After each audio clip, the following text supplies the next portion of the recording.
What's up guys, David Land here bringing you another Diecast review. This time we are taking a look at a Norev 1/18 scale Porsche RS Spyder. This is the 2007 Utah Grand Prix winner. It's the Team Penske DHL Porsche driven by Ryan Briscoe and Sascha Maassen.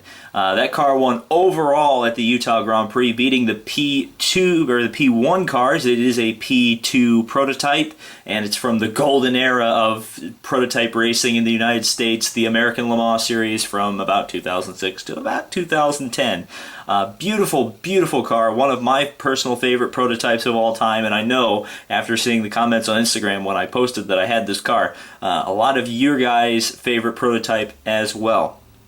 This is a dealership exclusive, and what that means is back in the day, you can't do it now, but back in the day you could go into the dealership and buy a model of the Porsche RS Spyder. Like I said, this is produced by Norev, a French company, in the 1/18 scale. You could also probably get this in like a Porsche boutique catalog. But right now there's not a whole lot of options for Porsche fans to get 1/18 scale diecast of pretty much anything right now, unless you want to go the Spark route, and Spark 1/18s are about $200 and the wheels don't even move. So clearly this is a very nice, as you can see, it's part of the Porsche Design Drivers Selection collection, and there's a lot of legalese here on the back. You can see it's manufactured by Norev, even though it isn't a Porsche box, this kind of nice satin silver finish. This is an absolutely beautiful car. I cannot wait to take a look at it, because this is, again, one of my favorite prototypes, one of my favorite race cars of all time. So let's get into it. The number 6 Porsche RS Spyder. So just to show you guys this real quick, this Porsche RS Spyder actually comes in kind of this weird packaging. This is something that I found out that Norev does, is they kind of have like this cage, this plastic cage around it with the base and the little name of the car. And then, of course, there's just a couple screws on the bottom, which you unscrew and take the car off. So here it is, the Penske Porsche out of its box, and I mean, what can you say? It's a lovely, lovely piece. Obviously, this is one of the cars that was very inspirational to a lot of people in terms of their sports car racing love. Certainly for me, one of the cars I credit as something that got me into sports car racing. Absolutely beautiful looking car, beautiful sounding car. 2.6 liter V8, I think, was the engine. Sounded incredible, especially when they were racing against the Acuras, which had a similar sounding V8.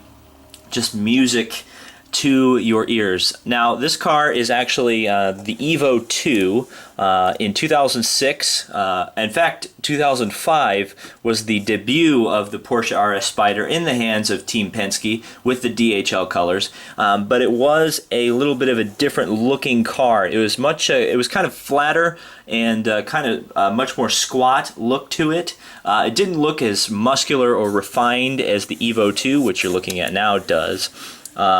It didn't have this this kind of nice looking nose. It was kind of a fatter nose, kind of reminiscent of like just an older prototype. It kind of looked very conventional for the time, and this was very much unconventional for the time when they rolled this car out. A lot of people say it was in response to Acura coming into the P2 category and kind of racing Porsche head-to-head against them in 2007. And obviously it gave us some incredible battles between 2007 and 2008 between Acura, Porsche, and Audi. Of course, they were not the only team. Penske wasn't to run these RS Spyders in 2007. Dyson Racing also ran 2. Their numbers were 16 and 20. The Penske cars were 6 and 7. Dyson was not nearly as successful as Penske. Penske was the full-fledged factory effort. Dyson just bought their cars. In fact, they bought one and leased another from Porsche, fun fact. And then the Dyson car that they bought, they ended up selling to Muscle Milk, which is interesting because that's another video coming later today. But anyway, we're focusing on the Penske car right now, and goodness gracious me, is this a lovely piece of diecast. Absolutely lovely. The Penske team was so very successful in 2007. In fact, I believe they won the championship overall from Audi in the in the R10, which was a P1 car.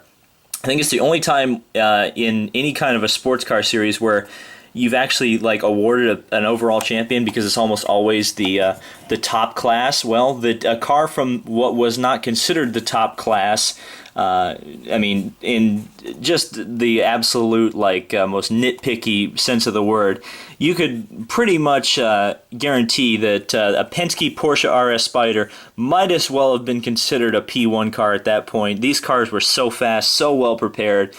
It was amazing. So this car is from the 2007 Utah Grand Prix at Miller Motorsports Park. Now, how I know that is doing a lot of research. When I bought the car off of eBay, I went to racingsportscars.com, which is an absolutely fabulous resource if you're a sports car fan. They have an incredible photo archive where you can take a look at pretty much any sports car race and see every single car that raced in pretty much every single race, and then detailed chassis history and exactly which car participated in which race and which ones didn't. But how I figured out this was the 2007 Utah Grand Prix winner was this rear wing, as we have some fuzz on the back of the car. But this rear wing. Now, you'll notice that Adidas, Kreitzer, and Snap-on are in this order. Now, pretty much every photo I saw of the car, particularly even on the Enduro Racers R-Factor mod, they have Kreitzer up top here, Adidas in the middle, a slightly larger logo, and then Snap-on on the bottom. So I was like, well, that's inaccurate. Why on earth did they do it in this order? Well, after looking on Racing Sports Cars, I realized that this was the Utah Grand Prix winner, because this car ran in this configuration with the sponsors on the rear wing only in the Utah Grand Prix, and the winner was the number 6 car driven by Ryan Briscoe and Sascha Maassen. Now, of course, Ryan Briscoe was a Penske guy, or became a Penske guy because of this. He, in fact, got his IndyCar ride because of his performance in this Penske RS Spyder. And Sascha Maassen is a Porsche factory, or was, I think he still is, a Porsche factory driver. This is a dead giveaway for how it's a 2007 car. Kreitzer was only on the car for 2007, for the 2007 season. For 2008, the air intakes here, I guess you could call them air intakes, yeah. The air intakes on the rear deck lid here were just yellow and had no sponsorship. Let's take a look at the cockpit detail here. You got the seat belt, wheel. There is no painting, but there is a windshield. I mean, it's very nice, even though there is a bit of a mistake here. The Porsche design should be on the driver compartment here, the driver horseshoe to keep his head in place, and it's actually on the little separator between the passenger seat and the driver's seat. Beautiful here on the back, even though there should be some P2 logos here, but I'm going to overlook that for now. Mobil 1 Porsche and another Mobil 1. The beautiful rear wing on this car. I've already been talking about the rear wing a lot, but it's hard to get into the shot. But you got a big old Porsche logo on the back, clearly stating that this is a factory effort. And of course, the wheels, they do move, but they don't move a whole lot. They do spin. I think the rear wheels spin a little bit better. Let's, yeah, there we go. So they do spin, so that's something Norev has got over Spark. And then, of course, ethanol, which was kind of a huge thing in American racing at this point. They sponsored an IndyCar, and they were an official fuel supplier to, I think, both IndyCar and the American Le Mans series. And then you've got the some brake light detail, which is very nice to see. But just look at the sculpting. This is just a wonderful, beautiful looking car. I mean, just if you ever said, hey, what's a prototype to you? What's a Le Mans prototype? Well, I would definitely say the Porsche RS Spyder is pretty much the prototypical, my dream car. There weren't very many of these in real life produced. I think the number is in the tens. I don't even think they made 20 chassis. So a very limited car, a very beautiful car, and one that I can certainly point to as being an inspiration for my love of sports car racing. But this isn't the only RS Spyder I made a purchase of recently. No, it isn't. In fact, I've got another one coming later today. So I hope you will be sticking around for that, and if you're here past the day I uploaded this, that video should be up right now, so go see it. So thank you guys so much for watching. This has been David Land on YouTube, and we'll see you in the next video.